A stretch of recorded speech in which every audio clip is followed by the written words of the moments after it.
Falleció en Pereira Lucas Villa, luego de ser diagnosticado con muerte cerebral. Jaime Fandiño, el hombre que falleció ayer en medio de las protestas en la localidad de Usme. La palabra Usme viene de la lengua chibcha y significa nido de amor. El amor de Usminia, quien se sacrificó por su pueblo, el mismo amor que se ha mantenido por siglos y que se refleja en los ojos de sus habitantes, en los maravillosos productos agrícolas, en el verde de sus montañas, en las muestras culturales. Este nido ha acunado siglos de luchas de quienes, como su princesa prehispánica, se sacrifican por su territorio y su gente. Usme es un nido de resistencia. Usme ha sido un lugar de luchas sociales desde 1970 en adelante, tanto por sus servicios públicos, por sus calles, por sus beneficios para su comunidad. Líderes sociales dieron la vida, tratando de mejorar el territorio, tratando de buscar beneficios para sus comunidades. Pero aún quedan vestigios de gente que ha generado luchas políticas y luchas sociales. De pronto es como ese arraigo al territorio, ese amor por nuestra localidad. Uno de los mayores legados de Usminia e innumerables líderes que han trabajado por el territorio es el sentimiento de comunidad. En los últimos meses, ante la arremetida del gobierno y el ESMAD contra los manifestantes, las comunidades a lo largo y ancho del país se han visto en la necesidad de crear grupos de apoyo para su protección durante los enfrentamientos. La resistencia ha tomado varios frentes en los cuales el saber individual se pone al servicio del colectivo.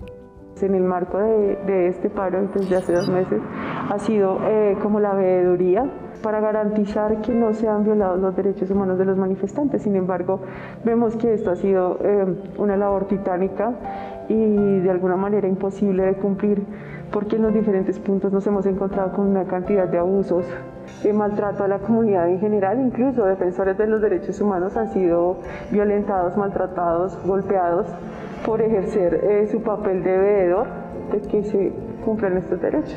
Hace más o menos mes y medio tuvimos una arremetida muy fuerte por parte del ESMAD, en la cual evidenciamos la necesidad que tenía la localidad y la escasez que tenía de defensores de derechos humanos y de misión médica.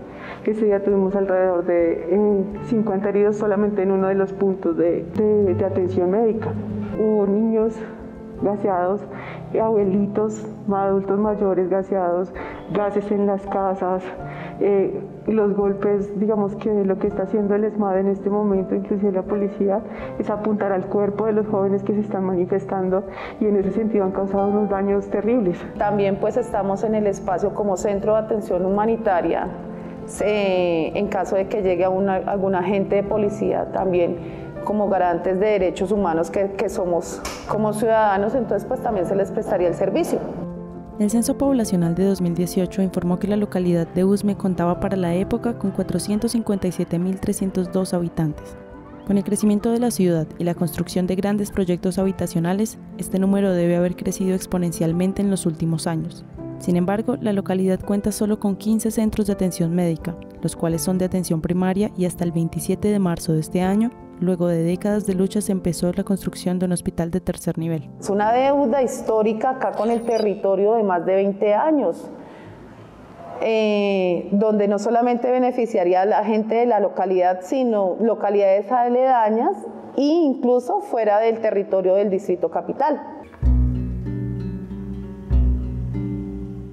Estar en terreno es traumático realmente. Salir a terreno y encontrarse chicos que están sacrificando sus ojos, su cara, su integridad en una pelea absolutamente desigual de escudos y piedras contra aturdidoras, gases lacrimógenos, en ocasiones balas. Acá tenemos en cadena de custodia casquillos de balas. Hay que hacer traslados y muchas veces los grandes hospitales no los reciben, entonces hay que volver con ellos y autogestionar transporte, autogestionar muchas cosas. Hay que volver con ellos, inclusive con pérdidas oculares no los han atendido.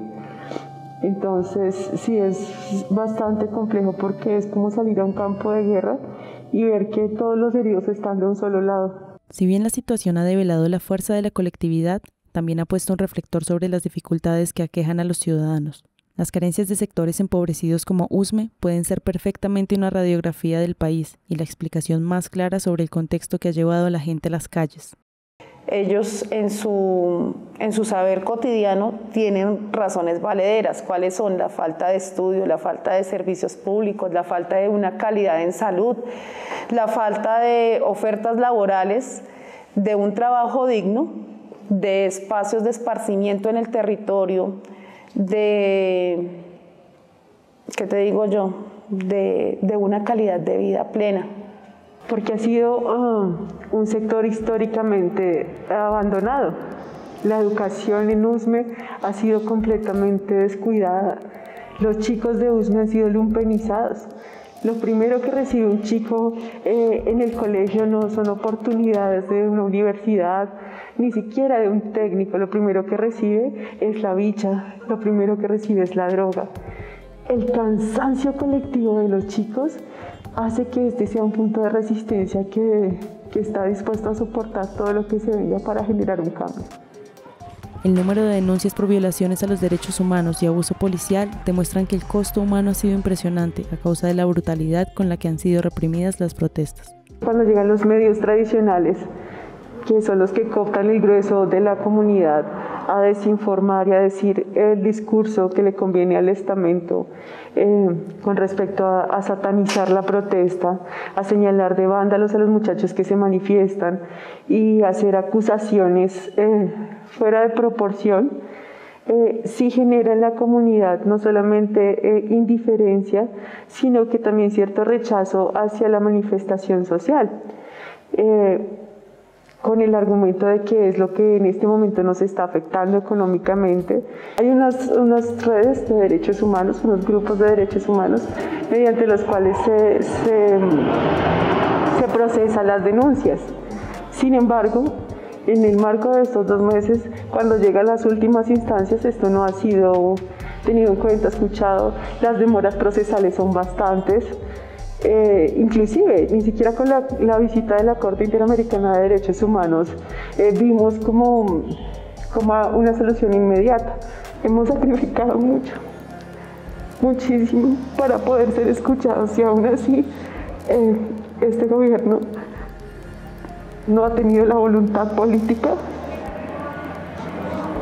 de sentarse a dialogar con los muchachos, ni con el grueso de la comunidad, porque digamos, hay unos chicos que están exponiendo sus vidas al frente, pero detrás de ellos habemos un sinnúmero de personas que apoyamos esto, porque realmente este país necesita un cambio, y es un cambio estructural. En medio de la crueldad que se ha vivido durante el estallido social, resultados esperanzadores han surgido, y el cambio se empieza a construir con las manos de quienes deciden continuar haciendo frente, cuidando a los que luchan y defendiendo los derechos de todos. Yo tuve una formación donde se me enseñó que el bien común prevalece. Me caiga mal, no me caiga bien, sea uniformado, sea civil. Y para mí es conflictiva la situación, aún así, porque si llega un policía yo lo voy a atender común y corriente porque es un ser humano. Porque si no estamos bien todos, entonces ¿para dónde vamos? No podemos construir una sociedad. Usme grita, resistencia y libertad, todos unidos en el puente de la dignidad. Usme grita, resistencia y libertad, todos unidos en el puente de la